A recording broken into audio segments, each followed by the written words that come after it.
Started. This is an important part of what has been an important week for Concordia, but more focused for this week for partnership. So this is one of many events for something called Global Partnership Week, which is a partnership between the U.S. Department of State with Concordia, my organization here, and with USAID. My name is Matthew Swift. I am the chairman and interim CEO of Concordia.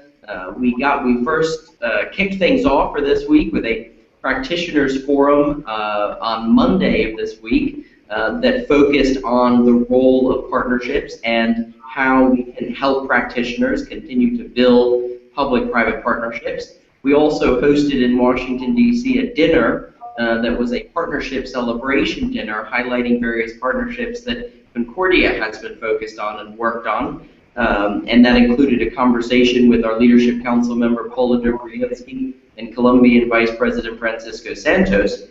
And now today, we're very excited to talk about the role of partnerships in education in Afghanistan. I'm honored to have participants here today from the American University of Afghanistan. This is a partner organization or a member organization of Concordia. And so as way of introduction, I would like to start with the team from the American University and Dr. Mark English, their new president. And if, Dr. English, if you could introduce yourself and also the folks from the university that are with you today from Afghanistan. Well, great, Matthew. Thank you very much. It's nice to be here. I'm just delighted that we can have this opportunity to talk about our partnerships here in Afghanistan. Again, my name is Mark English. I'm the acting president of the American University of Afghanistan. And let's introduce Reshad. Hi, my name is Reshad. I'm the executive director of the Professional Development Institute. Hello, I'm Zaher Wahab, and I'm a professor in the master's degree in teaching and also the director of that program at the American University of Afghanistan. Hello everybody, I'm Fatima Samati, MBA student, scholarship student in fact, awarded by US Embassy, and it's great to be a part of your meeting. Wonderful. Well, as I said, the American University of Afghanistan is a member organization of Concordia, representative of a great public-private partnership in Afghanistan under the new leadership of Dr. English. I would also like to introduce Lida Sahar Noory, who is joining us. Lida, please tell us a little bit about yourself. Hi, everyone. As Matt has mentioned, I'm the Senior Advisor for Afghanistan in the Secretary's Office of Global Women's Issues at the U.S. Department of State. In this capacity, I work very closely with colleagues within the intra- and interagency community focused on the assistance and policy efforts targeting support for women and girls in Afghanistan. And in doing so, we have the great pleasure of working with our embassy as well in the efforts to outreach to institutions such as the university, specifically targeting women to have increased access to education. Fantastic. Well, we're excited to have you all here for this, what will be an important discussion over the course of the next 30 minutes. So as a way of starting, I would like to pass it on to you, Dr. English, to talk a little bit about the current state of education in Afghanistan and the role that your university is playing in higher education there. What's the current state of things in Afghanistan today? What do you think is sort of the current state and the growth, hopefully, of higher education in the country?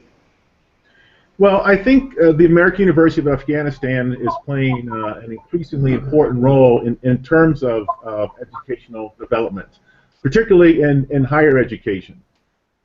We've made some great strides here at the university. Just briefly, in terms of our model and our history, we are modeled basically after the great American universities of Beirut and Cairo and elsewhere in Europe and the region.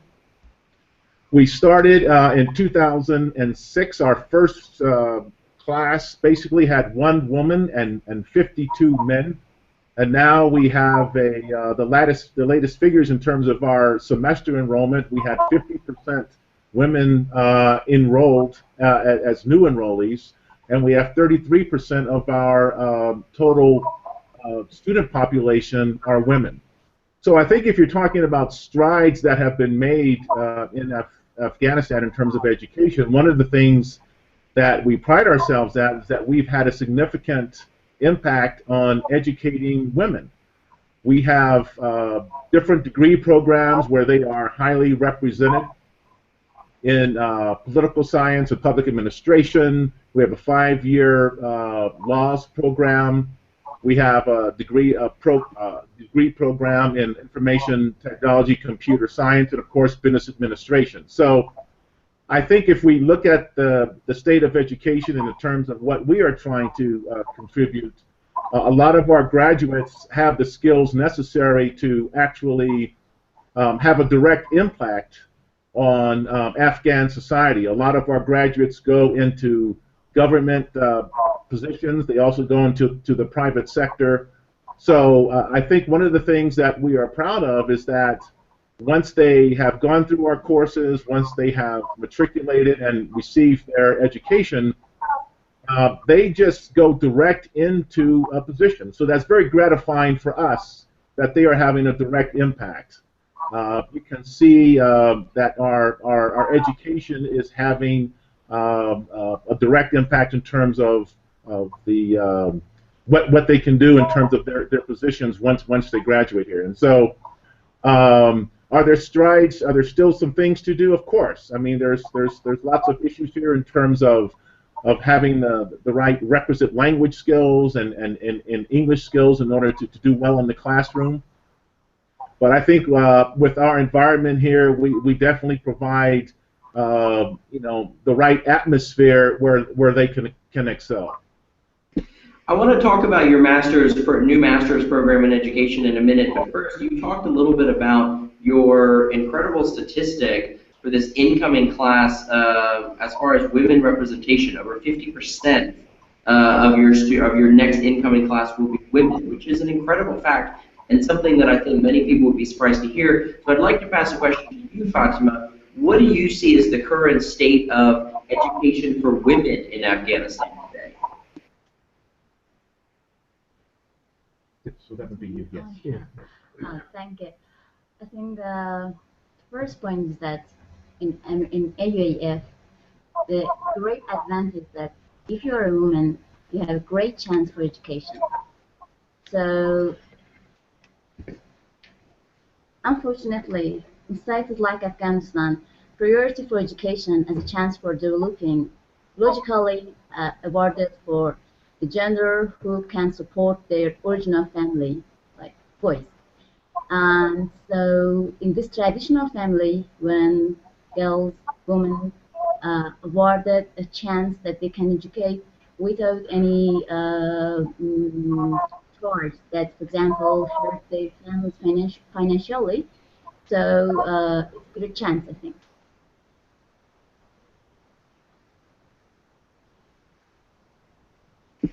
It is an incredible statistic and something that I'm very, very surprised about. I want to pass this on to Lida, who's, as she talked about, the Senior Advisor for Afghanistan at the U.S. Department of State, Secretary's Office of Global Women's Issues. What is your take on the state of education for women in Afghanistan? Thanks, Matt. Well, let me take a quick step back. So as part of our overall mission in the Secretary's Office of Global Women's Issues, we work to ensure that there are efforts to fully integrate women's issues across our assistance and policy efforts, regardless of the area or sector that you're talking about, because each of these areas impact women in various degrees, whether it's health, education, security, multilateral issues, legal reform, so on and so forth. And education is most certainly a main priority for us as well at all levels, whether it's primary, secondary, or tertiary. And we know that when a girl is educated, that it not only has an impact on her life, but on the lives of her family and in her community.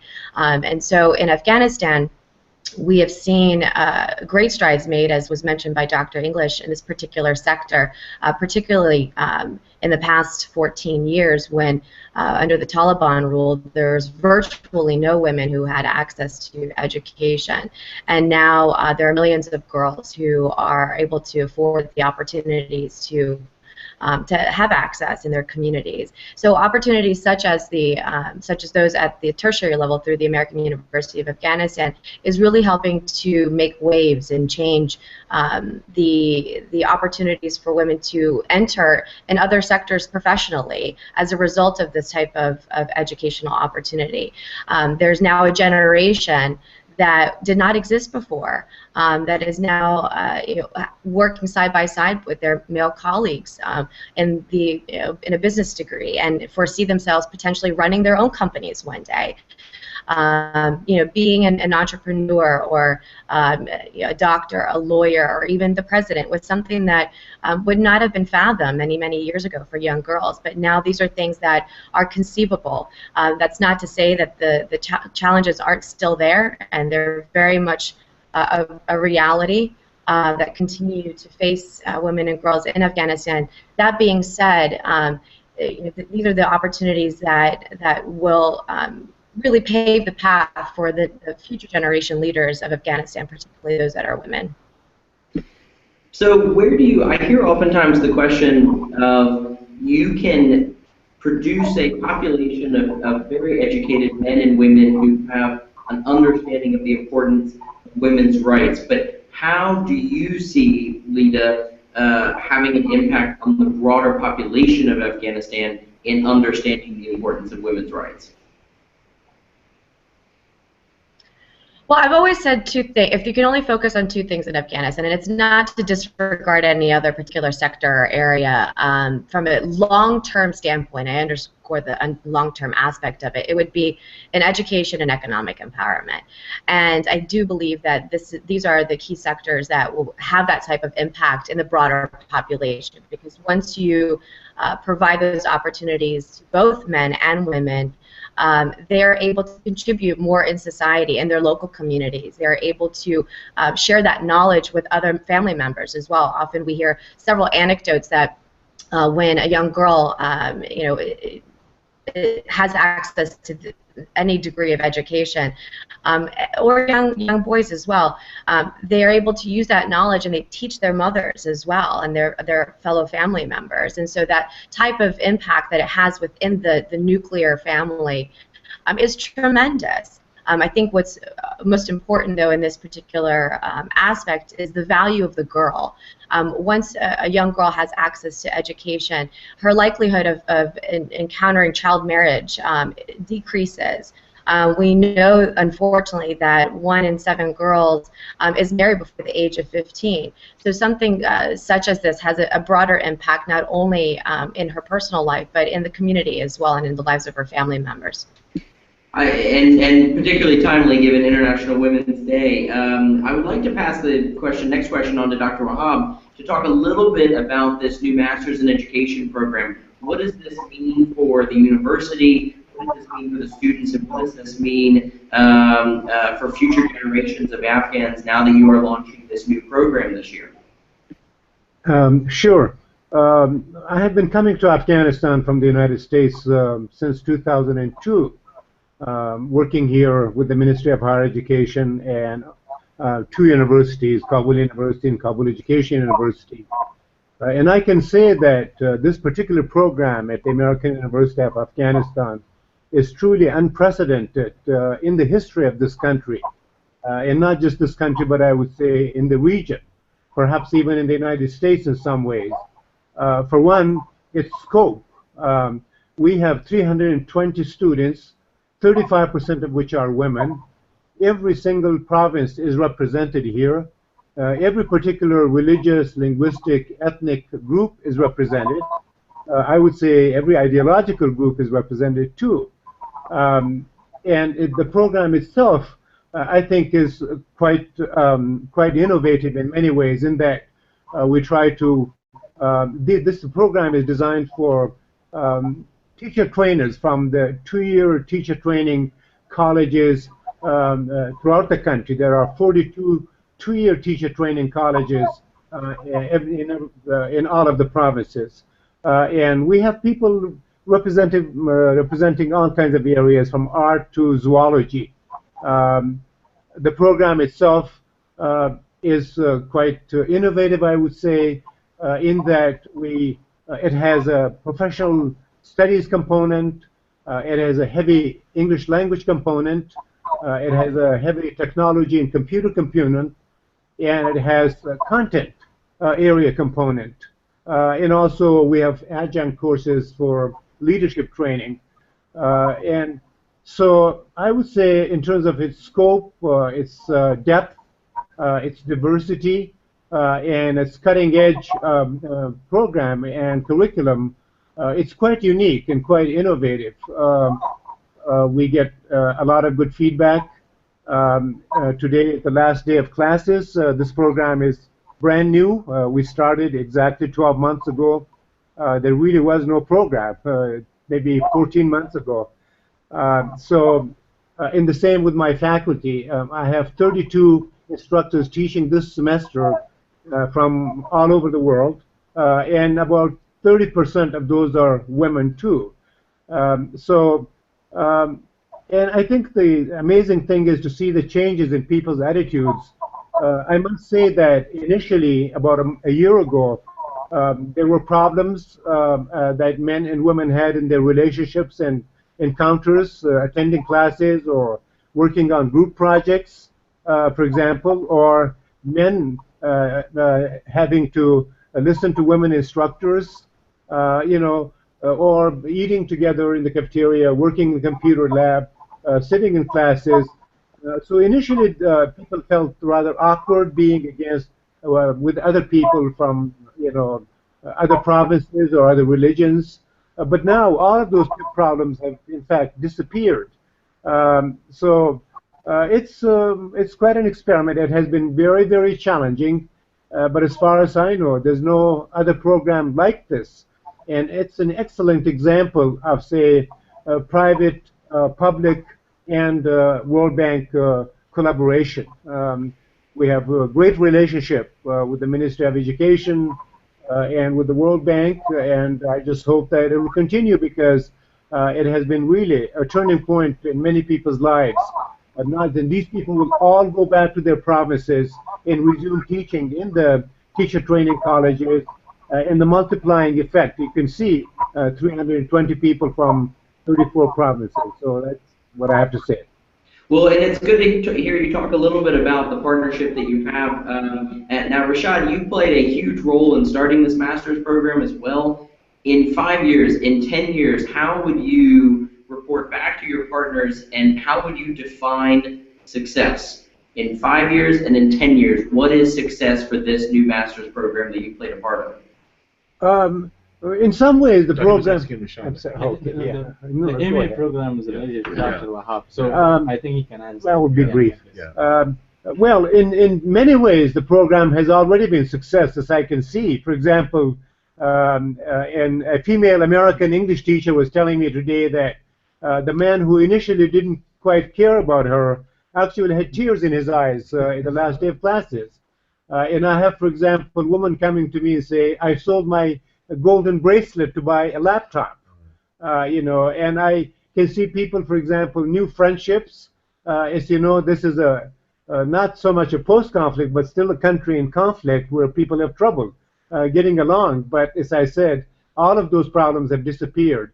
But if this program were to continue, for example, and if we could graduate 300 people, 250 people or so per year, you can see what this will do. Right now, Afghanistan has 220,000 school teachers, and only a fourth of those are qualified, that is to say, have a junior college diploma. So these people, when they go back with master's degrees from the American University of Afghanistan, they will have a major impact on their institutions and through the institution on the school teachers. And many of them have already approached me wondering if we could have a doctorate degree program in education.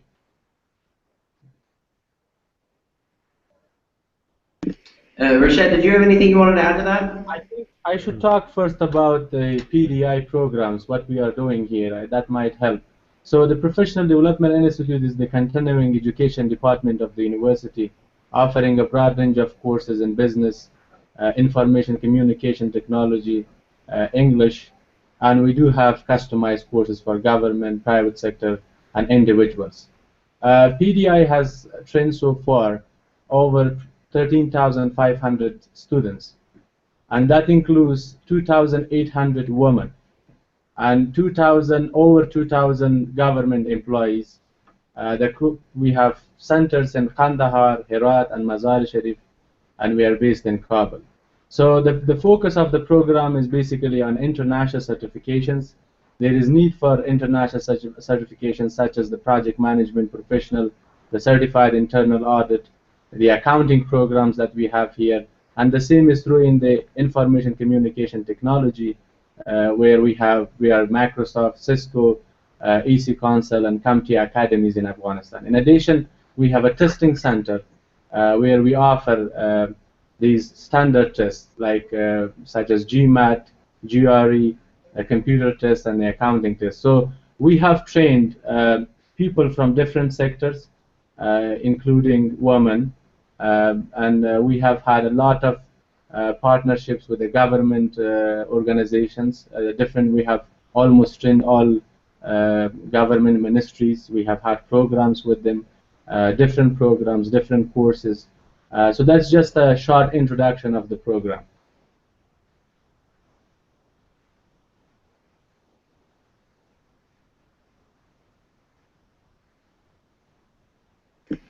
Sorry, that's great. So now I want to move on to questions that were submitted through our Concordia social media platforms from students and from members of Concordia. And I want to take a question that I had asked just a minute ago, but I want to take it to you, Dr. English, about how you measure success of the partnerships that you are operating, whether it be the partnership that has created this new master's program or the broader partnerships that are what drive the university that you now head. So what are the metrics by which you evaluate success for these partnerships that you're running?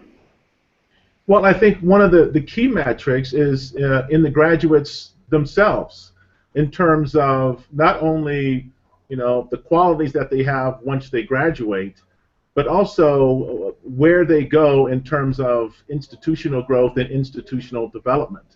I mean, by having these partnerships, I think it exposes a lot of our students to the possibilities of what can happen once they've been involved in a program such as this. One of the things that I think, and I'd like to pick up on what Lida had mentioned, is that it exposes not only women, but I mean, if Afghan society is going to advance, clearly there's a role. Women have a critical role in that. But also, it's about the education of men.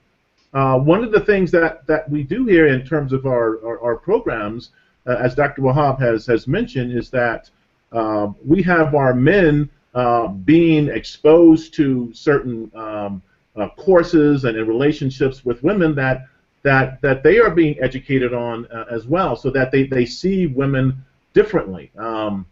So I always like to use the term position and place. I think one of the things that the partnerships has allowed us to do is to reposition both men and women in a different structure and place in an education environment, which only goes to further how they are going to have their relationships develop once they graduate and get into the institutions that are there that they can succeed in. So it just opens up a world of possibilities. I hope we can continue more partnerships. We have a program with the Ministry of Finance in terms of helping us with our NBA program. So this kind of momentum generates more momentum.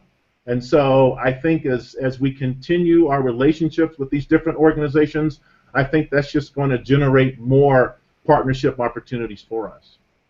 So I want to take the next question that was submitted, and I want to first start with Lida and then go open to the rest of the group. And this is a question about Afghanistan in a broader sense. how is partnership viewed as a tool in Afghanistan? In some societies, for Concordia, we will see that there is a real divide between the public and private sector, and that partnership isn't viewed as a good thing. In Afghanistan, how is it viewed? So, Lida, I want to start with you, and then pass it on to Dr. English and his team. But in Afghanistan, is it viewed as a positive? Is it viewed as a negative? How is partnership, and specifically public-private partnerships, how are they viewed?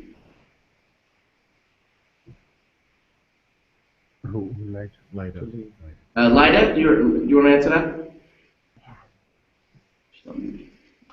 Yes, they certainly say from the vantage point of our office, we see it very much so as a positive thing, in our engagements with our Afghan counterparts and colleagues has also been positively received. More specifically, the Ambassador at Large for Global Women's Issues, who leads the Secretary's Office of Global Women's Issues, Ambassador Catherine Russell, is one of the U.S. co-chairs of the U.S. Afghan Women's Council. And this is a public-private partnership focused in many key areas, including education, which includes a number of key stakeholders and within the Afghan government as well as the U.S. government. For instance, Mrs. Clinton and Mrs. Bush are honorary co-chairs, and more recently, First Lady Ghani has also joined, which we are very thrilled about. And this sort of, in my viewpoint, is a signal towards the positive receptivity, as well as the importance of leveraging these types of strategic mechanisms to target support for women and girls. So I think the bottom line with these mechanisms is that they're able to leverage existing resources in some ways in a more creative and flexible capacity as opposed to other venues that may not have the same degree of flexibility, and reaches their reach is, I think, a little bit further as well in being able to tap into innovative mechanisms or technology or approaches that really have a more long-term impact on various sectors, such as including education. As you've heard, some of the once in a lifetime opportunity programs that the university has been working on is really sort of state-of-the-art. One in particular that I would also like to highlight is the International Center for Afghan Women's Economic Development, which was supported through the Department of Defense as well as State Department in the capacity of the executive director with our embassy, and of course USAID. And so this partnership has been a really that for women, business women in particular, that did not exist prior. Just simply having a safe space to be able to access information, training opportunities, resources, share information within these networks of business women, and it makes a huge difference in the degree to which these individuals and entrepreneurs are able to advance the work that they're doing.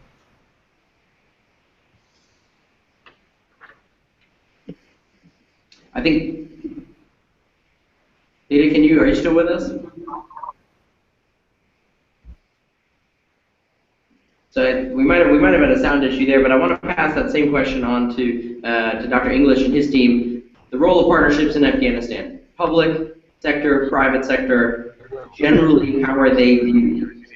Because you said it was a visa, so you guys go ahead. Well, go ahead. It depends. Go ahead. Well, in my perspective and in my capacity as executive director of the professional development, I see it very positive because we have had so many of them, particularly with the government organization, with the donor organizations here. We have, if those partnerships were not there, we would not be able to train those many individuals, over 13,500 individuals, out of which 2,800, over 2,000 were women.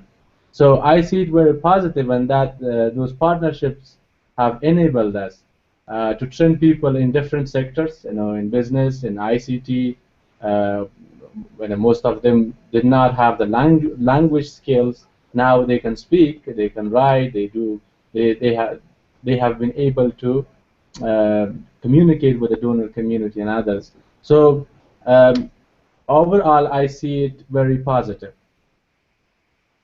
I'd like to add, I can support my colleague, Mr. Popal, at the micro level.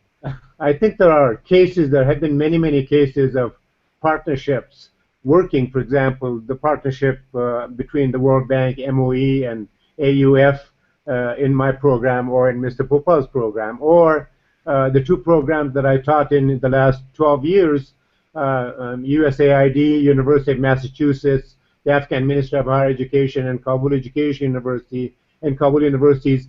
Those were tremendous successes. But at the macro level, there have been some problems. Kabul, city of the capital of 5 million people, we haven't had electricity for almost a month. A lot of money came here, and literally tens of thousands of experts and specialists came and went. So I think partnerships can work better depending on the expertise, the commitment, the foresight, the planning, the issue of accountability, of ownership, control at the lower levels, for example. If these are correct, then partnerships can work both at the macro and at the micro level. But as I said, there have been some problems here. I think a survey just came out here in this country where people are very positive about the new government. If you had a good government that was effective, efficient, clean, accountable, transparent, then partnerships can work. And if you had the kind of foreigners that can really rebuild and reconstruct a society. But if you don't have the necessary expertise and the necessary commitment and transparency and accountability, you have problems. Here at this level, this has been great. I want to pass it on to Fatima. Can you share a little bit about your personal experience, where you're from, your personal story, maybe a comment about your experience at the American University? Yeah, what you have explained from, if we just say it, yes, it seems nice, government, private sector, both of them make something that it's from cost of view, it's effective, from quality point of view, it's effective. But we should accept that we are living in a society that's very famous for corruption. A government that's people, according to the last survey, just accept the government just after 6 months, just the credibility was 75%. So it's a very low level of uncertainty to the government. And it's the truth. I mean, that people can see and they accept what they see. Corruption in awarding contracts to the sectors, the private sectors, that perhaps they are not really equitable, is, I think, the most important challenge in Afghanistan for this issue.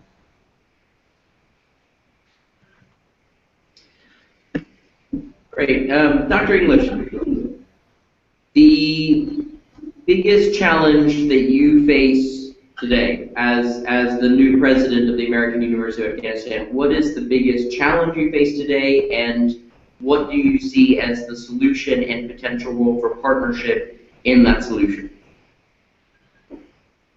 Well, there's different layers to that. The overall challenge for me is security, the security situation here, because that affects faculty recruiting, it affects the quality of instruction, it affects having trying to have a semblance of normalcy in terms of an academic environment.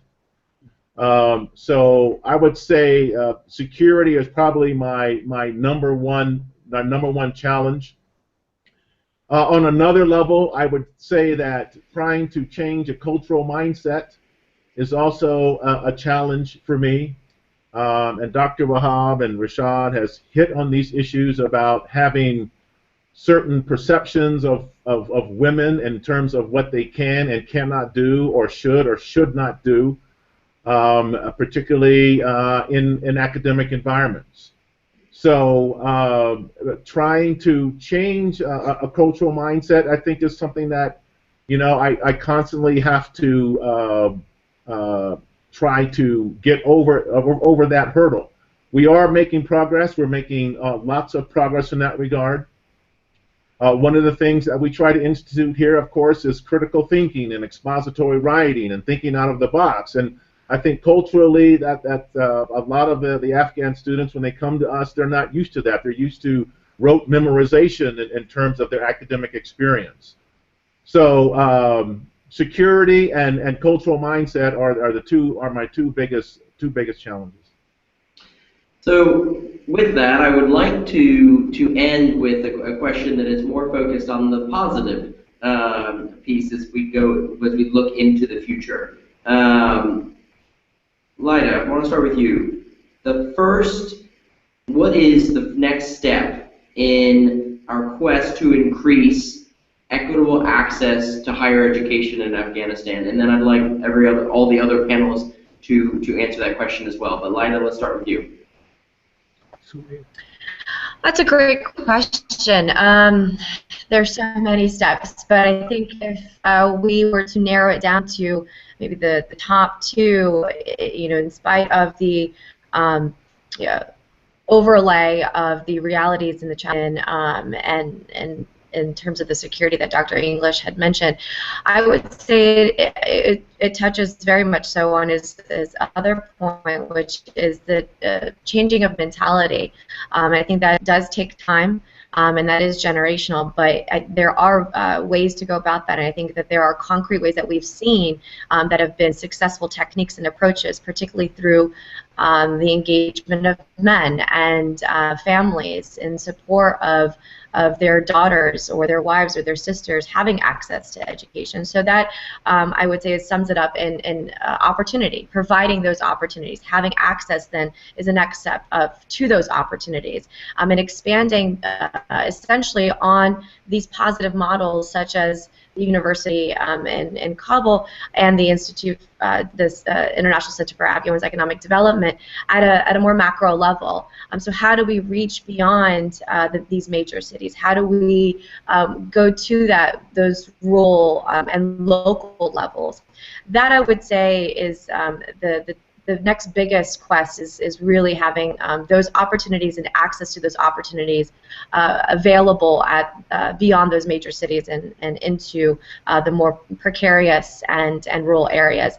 That's the game changer. I think that once we are able to accomplish that or identify ways to do that more concretely and tangibly, then I firmly believe that you'll see a whole cadre of men and women who are in leadership positions. These are the next generation representatives for potential local, national political leaders, the doctors, lawyers, advocates, teachers, and it does take time, but I think that in order to get to that juncture, you need these types of institutions and access to these types of institutions, especially for young women and girls who face disproportionate challenges in Afghan society. Thank you for that. That was great. Dr. English, you and your team. Well, I'll start off again, and this just pretty much echoes what Lida has said. I think the next steps that we're looking at is creating those institutions where women can actually get into and prosper and have a significant impact. I mean, it does us no good to have someone graduate from our institution with an MBA, from our university with an MBA, but there's no institutions in Afghan society for her to practice her craft. So I think development of institutions is important. I think, again, to echo what Lida said, I think we need to have the right role models in place. We need to have more women in ministerial positions, which I think is happening here. We need to have women basically in more leadership positions in the private sector and entrepreneurial positions. So once that happens, I think, again, that's going to create the momentum, and that is happening. It is happening now, so that's a very positive thing. But role models are very important. Putting women in the right positions so they can actually set the example for others to follow them. Well, I think that's Can I add to that, please? Please. I think another thing would be to immediately establish a couple of all-female regional universities or colleges. And two would be to have an affirmative action across the system of higher education. Right now, there are 135 institutions of higher learning. Not one of their presidents is a woman. So, as the president said, you know, I think having role models, having regional universities, building dormitories in both public and private institutions, and reaching out to the rural women. Let's remember that 80% of the women people in this country live in the rural areas, and they're forgotten, you know, especially women. So you have to work on with families, with schools, have school counseling, have dormitories, have all-female universities and colleges, and promote women. You know, have an affirmative action, as I said, throughout the system, and that will help. Would anyone else like to comment on that? I think all the good things were said. So, going to the rural areas, I think, you know, the focus should be on the communities, and we do understand there are a lot of challenges, but to overcome those challenges, I think if we work with the people there, and particularly the men, encourage them, and also talk the importance of educating a woman, I think that can help a lot. You should have the final remark. Okay. All Have these scholarships. papers, I think, are enough at this stage. And just give a lot of scholarships to women from throughout the country. Absolutely. Well, that concludes today's Google Hangout and a highlight on our partnership with the American University of Afghanistan. As part of Global Partnership Week, events like this at our Practitioners Forum on this past Monday, events like this are taking place all around the world. We're very honored that the university and the topic of Afghanistan has played a role in this week's events, and I know I can speak on for behalf of the team at Concordia, the State Department, and USAID that this is an important subject and something that needs to continue to be highlighted. So thank you so much, Dr. Mark English, for your participation and your new leadership of the university. Dr. Zaher Wahab, congratulations on the launch of the new master's program along with Reshad Popal. Thank you so much. Fatima, it's wonderful to have you here as well, and congratulations on all that you are doing to advance women's votes in Afghanistan and be a model in your country. And to Lida, thank you so much for your participation and representing the perspective of the State Department. And on behalf of Concordia, we're so honored by our partnership with you all. So thank you all very, very much, and thank you to those that submitted questions online. And please go to p3.co for more information on other events going on around the world as part of Global Partnership Week. So thank you very much for your participation. Thank you, Matthew. Appreciate it. Thank you. Thank you. Thanks, Matt. Thank you.